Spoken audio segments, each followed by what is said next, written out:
Good afternoon. My name is Joe King. Joe King? Joking about what?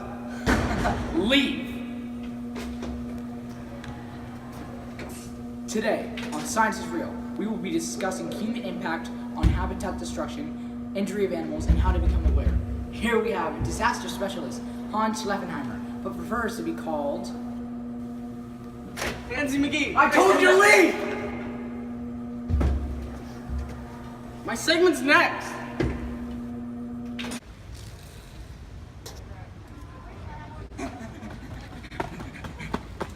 Bro, you don't have much time. He's on his way. Hey, bro! Crap, it's too late for me.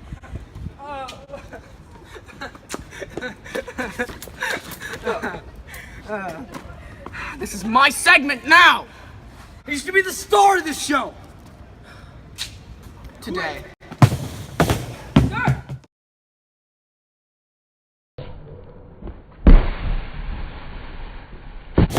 Sir! You need to leave! I'm sorry! Today, I will be explaining how habitat destruction due to destroying land by building homes, factories, shopping malls, amusement parks, garbage dumps, farms, and even visitor centers.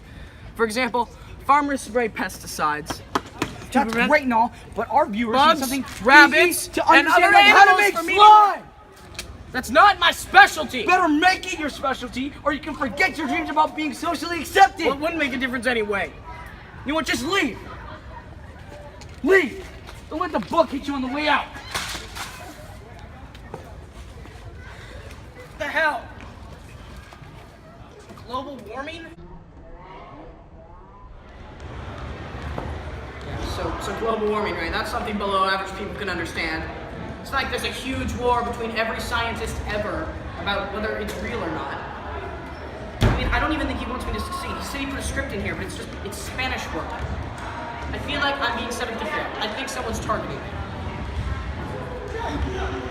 My name is Anna Sasson. I was heavily impacted by an earthquake. There was a 6.5 earthquake that affected my neighborhood and my house. Fortunately, it was a holiday, and most of the people in my neighborhood traveled to visit their family.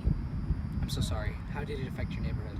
Well, many of the houses in my neighborhood had experienced a lot of damage, including my own. The top of my house caved in, and most of my family's belongings were destroyed. Now, we have to find a new house and try to salvage as many things as we can. I'm terribly sorry for your loss. Now, let's go to Australia, where we have our next segment. Yeah, bro. So, I'm surfing, right? Out there, normal day. Everything's going perfectly normal, right? Out of nowhere, this giant rogue wave comes flying out of the atmosphere, straight at me. I'm looking at it, way out there. Out of nowhere, this idea pops in my head, right? So, what was the idea? I was gonna surf this thing, right? Unfortunately, the National Guard took me in and told me, bro, this thing's way too gnarly. You can't be messing around with this kind of stuff. I was like, no way, bro. You don't know who you're talking to. I'm gonna shred this thing. Then they started telling me some weird stuff, explaining these weird things like how items washed away in tsunamis can take up to 2 or 3 years to reappear in modern society. Quite interesting. So, how big was this wave? Huge, about yay high, big as this building. Gigantic. It's pretty tall. It's very, very interesting. I've also studied these type of events, and I've come up with that when people burn fossil fuels and greenhouse gases, they seep up into our atmosphere of Earth. And what happens is the Earth is creating radiation all the time because of us. And we send that up into the atmosphere, and it can't leave because of those gases that we've been burning. So then it stays there, and over years to centuries before they leave, our Earth starts getting warmer and warmer. And it causes heat waves to be hotter, droughts to be longer, rainfall to go a lot stronger than it usually does, and tsunamis like what you were gonna ride, way bigger.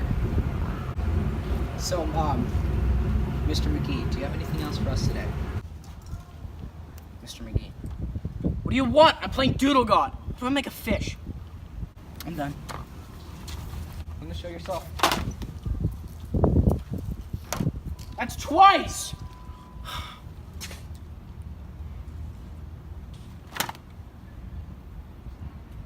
Seriously, what makes a fish? This is ridiculous. The elevator.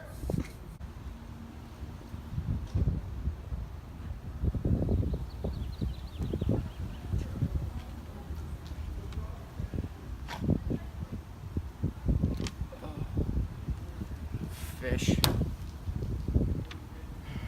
Oh, it's so simple. It's just beast and water. Another whale!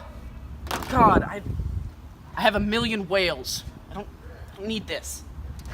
Crap. If I don't do this, I'm gonna get fired. Hi, I'm Hans McGeady Schleffenheimer, and climate change impacts the way natural disasters form in many other ways than just causing an increase in atmospheric radiation. It can cause severe droughts and heat strokes in places far away from bodies of water by evaporating clouds due to rising atmospheric temperatures, and flood places due to the melting of ice caps raising our ocean levels. This, in turn, can weaken foundations to make towns and cities more susceptible to earthquakes at lower levels on the Richter scale, as well as cause landslides and avalanches.